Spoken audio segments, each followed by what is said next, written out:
Parce que dans un niveau, on a fait pour ça, il y a marié. Statut au bas au fond d'Agaï a changé. La tigre aussi, mais on a beaucoup d'Agaï n'a pas eu jamais. Statut ezalaka changé dans l'Assemblée générale comme un statut. C'est-à-dire, ezalaki changé dans 2001. 2021, excusez-moi. Dans l'Assemblée générale de la province, les avons constitué une photo il y a 184. Bamonde na kati na bango balobi tolongola eloko oyo totya oyo tolongola oyo totya oyo tolongola oyo totya oyo ntango bayokani ndenge wana batongoli loboko balobi banani bandimi bato ebele balobi biso tolini bato te baboyi même vice président na balobi ngai na oyo mais batali vice président na ye po aza mpe kaka membre effectif lokola bato nyonso. Aïe, la majorité à voir à la clinique, à Sissi, à Zui encore, à Kaïn encore dans le ministère de la Justice. À Codici encore, à Tché encore, vice-président de la société, à Zalaki présent. Le ministère de la Justice, ça va notamment encore, à légaliser encore les familles. N'est-ce pas ça, la société dans le côté. Parce que ça va donc pour les bateaux, il y a des communes qui vont dans le bateau. Tout le monde n'est pas statut de la vie changée. Parce que, ok, bon, il y a des sous assemblées générales pour sous bateau baillé. Ceux qui baillent, sous la majorité est maintenue de l'eau pour changer à bord, les amendements, on ne pas parlement. Majorité sur le oui, pour changer. Même dans un endroit, pour changer l'assemblée des sociétés. Ce sont des lois et des règles. Il y a statut dans l'histoire, peut marier dans la boca. Donc, moi, c'est un faux problème, un faux débat. Dans le dialogue, on a beaucoup de choses qui sont pour tout le monde. Évitez souvent de donner le mot de la Bible. Et j'ai dans la réunion, voilà l'information. Dans le dialogue, on a l'acte naïveté. La éclaté à eau, non seulement naïveté. Na fouti Salomon pour la vie de femme d'Ali. La mot de la présent. Ton soloni. Comme l'a évoqué à mon ami, vous voyez que c'est à moi. La mot de la vie, on a sauté à problème, c'est à dire, nous sommes à dire, on a dit.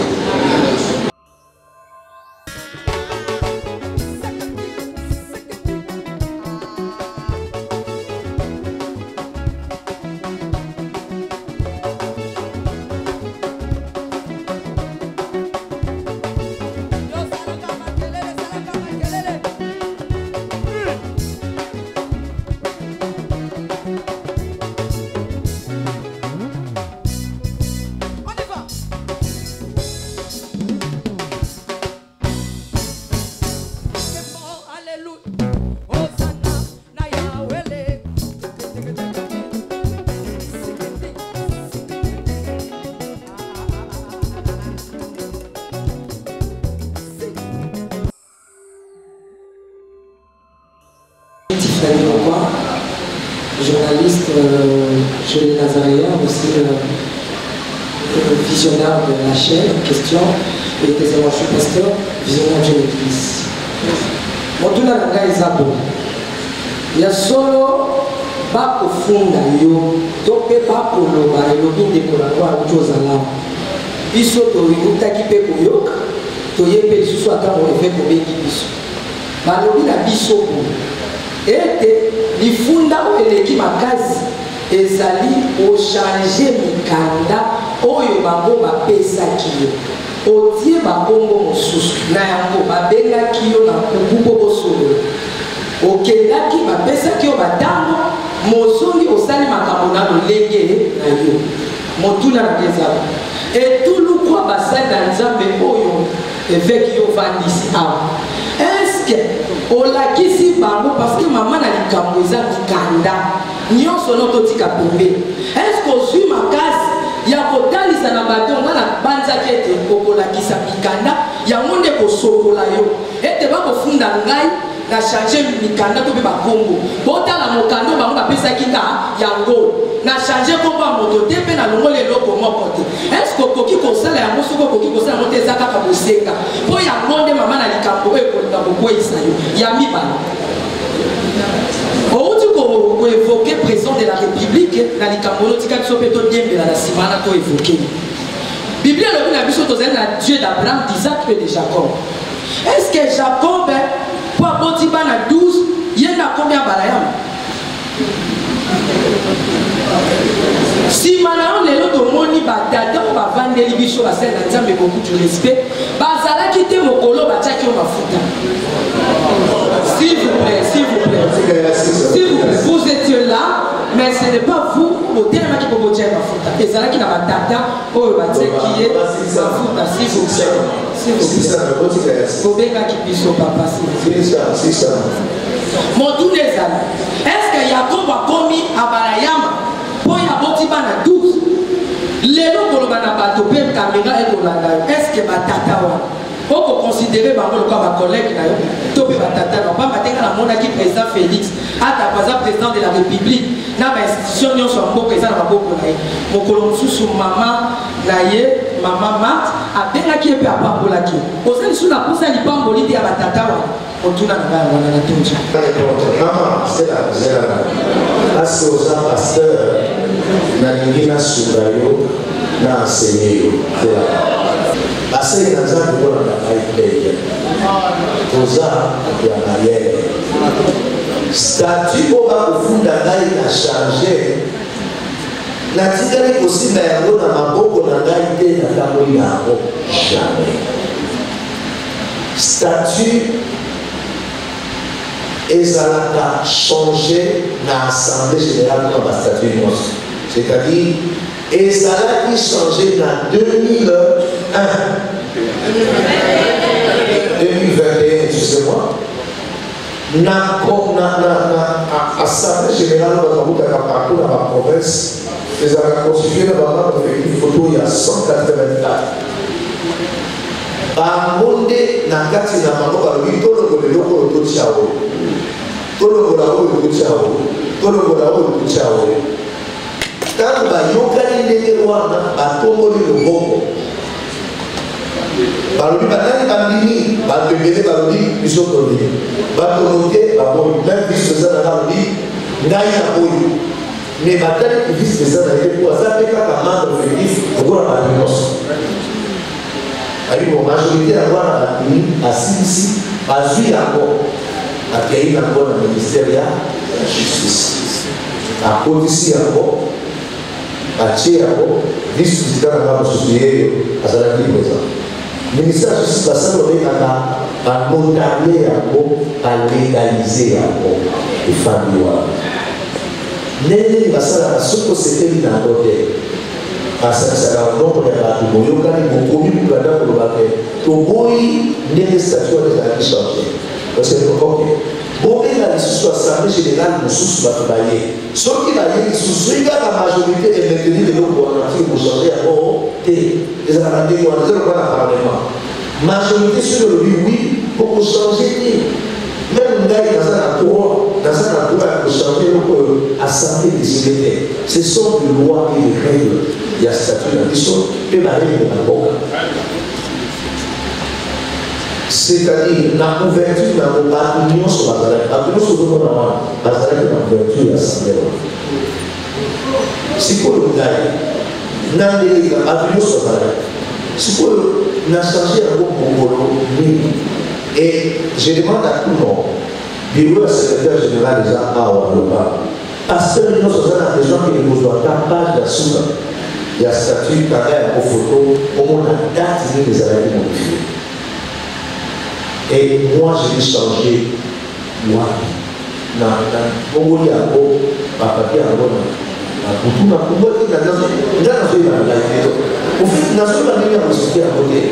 je vous dis que ça, c'est faux. Je vous dis, c'est votre Seigneur. Je vous dis, ça n'existe pas. Le nom de quelqu'un que vous avez, statut, parce que le statut, on donne par à tout le monde. Et les vous avez la source. Il y a un moment dans le ministère de la Justice va établir dans c'est faux parce que les statuts des années qui changeaient en bonne et due forme. Bonne et due forme. Tous qui doivent, le ministère de la Justice qui doit pour une décision de soi. À constater que les années majorité, il est à certifier là. C'est cela. Donc, moi, c'est un faux problème, un faux débat. Dans le dire, on va casser une bonne fois pour tout le monde. Évitez ce qu'on va donner le mot de la Bible. Et j'ai la réunion, voilà ma formation. Dans le livre, on a là que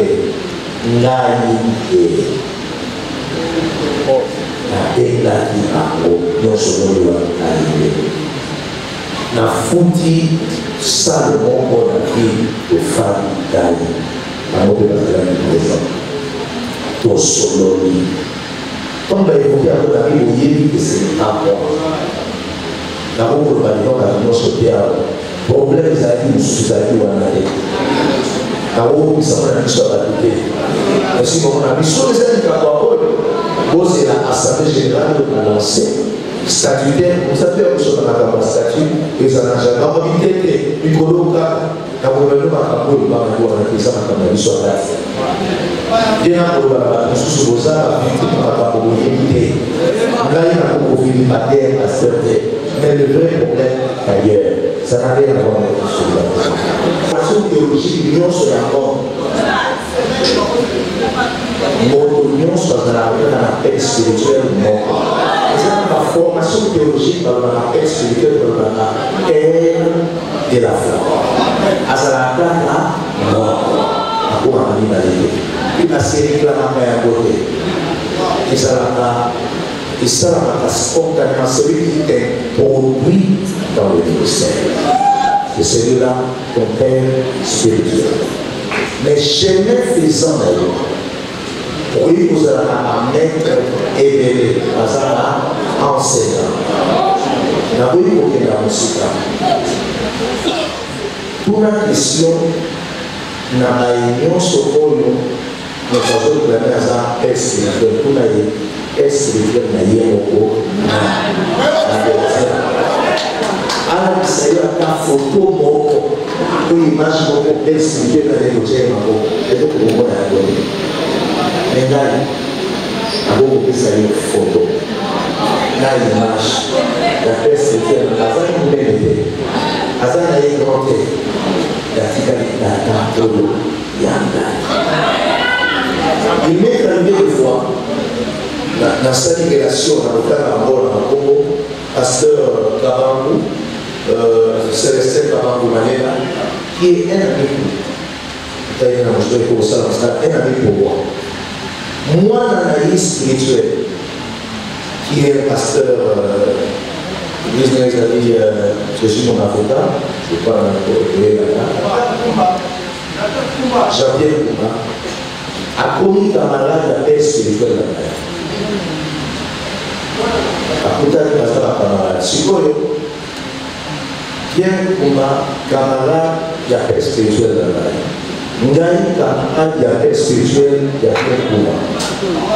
Sikoyo, si l'ami de ton père spirituel est ton père, c'est que Pierre Kouma s'appelle Ngai. Sauf qui l'ami de ton père spirituel est ton père. C'est que Ngai n'a commis papa et Pierre Kouma. Ou camarade Ngai, la banque de la commis père spirituel. Il y a Pierre Ngai. Bon, bref, allez-y pour moi. C'est-à-dire, pour éviter ces déviations, il faut qu'on reste dans la doctrine. Le reste des personnes sont de même et d'autres non. Les relations d'amitié ou quoi, ils en ont pas. Ce que tu as dans respect, il n'y a pas d'unité spirituelle. Ministère, il y a beaucoup de soi-même, contrôle d'abord, et fonction à foutre de temps où nous allons au roi. Ça, c'est la première chose. Malheureusement, nous avons appelé à représenter la paix spirituelle qui sait. Aujourd'hui, on a une paix spirituelle qui est réellement nana. Paix spirituelle, ça n'a pas. Avançons. L'église du réveil, bien des années pour votre information, oui, ben, là, ezali asel. Et ça, vision, peut-être que la vision n'a pas travaillé dans le côté de la parole. Ils n'ont pas compris. Ezali asel. L'Isandra, il y a un passage, il y a un exemple de nom sur la Sandra. Il y a un peu de ça, c'est des listes qui sont pour unir la vote pour le moment où ils sont. Ceux qui ont voté, comme numéro 1, ils ont été au travers de la papa, ils sont paradoxaux. Yonge. Alors, Batubakotia Yomako, Basa Fosra, vous avez la paix spirituelle de et ça n'est pas moi. Batubakotia Yomako, Basa la paix spirituelle de et ça n'est liturgie, et ça m'a donné. Non, attends, tu vas parler de paix spirituelle. Je vais te parler de la supériorité, encore plus de la supériorité. Actuellement, vous avez passé le foyer par la supériorité, c'est établie par rapport aux responsabilités sacerdotales. Quand j'arrive à la tête du sacerdoce, je suis spirituellement supérieur à tout le monde. Celui-ci, c'est parmi les aînés. On est dans la chaîne pour vous savez, vous devez apprendre, si tout le monde a pour vous devez apprendre ça. Parce que dans le monde, il faut qu'il y ait de l'ordre. Et l'ordre, c'est ça. Maintenant, dans l'investiture, quand on se voit par rapport à ça, c'est pas ce que tu ne connais pas. Le jour de l'investiture, il y a deux choses. Il y a ce qu'on appelle le sacre, il y a ce qu'on appelle l'investiture. L'investiture n'a rien à voir avec la spiritualité. Investiture est pour la spiritualité. Spirituel est ça sacre. Sacre est ça condition le pour un régime épiscopal. Il faut avant au commun dans l'icolo, il y a évêque de Nyonso, pas reconnaître yo na évêque mususu yo zali évêque général. Ndeko ba kuswa na kati ya évêque bazaba. Oyo ba koyi kusala sacre na yo asala. Tu veux vous allier, tu veux vous aller monseigneur, tu veux vous allier pour la mine. Mais dès lors que le sacre est signé, c'est-à-dire par sur place à la Tata, pardon, sur la zone ici, donc le comité à la finance. Ce qu'il faut comprendre quelle est la constitution. Qui investit le président de la République? Président de la Cour constitutionnelle. Mais dès lors que le président est investi, a commis au-dessus de la présidence de la Cour constitutionnelle. Alors, vous ne comprenez pas ces choses. Quand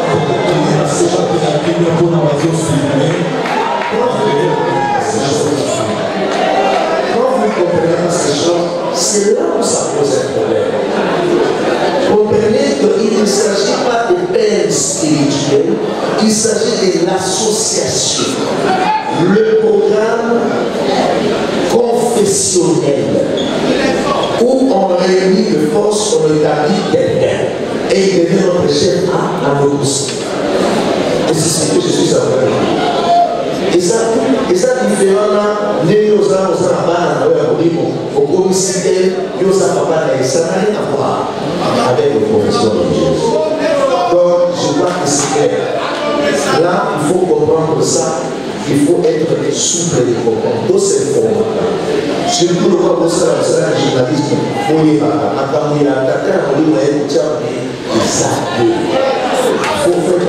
là-dessus. Et moi, je suis dans ce pays, personne ne peut me le dire. Et puis, dans la ministère, il y a deux personnes qui sont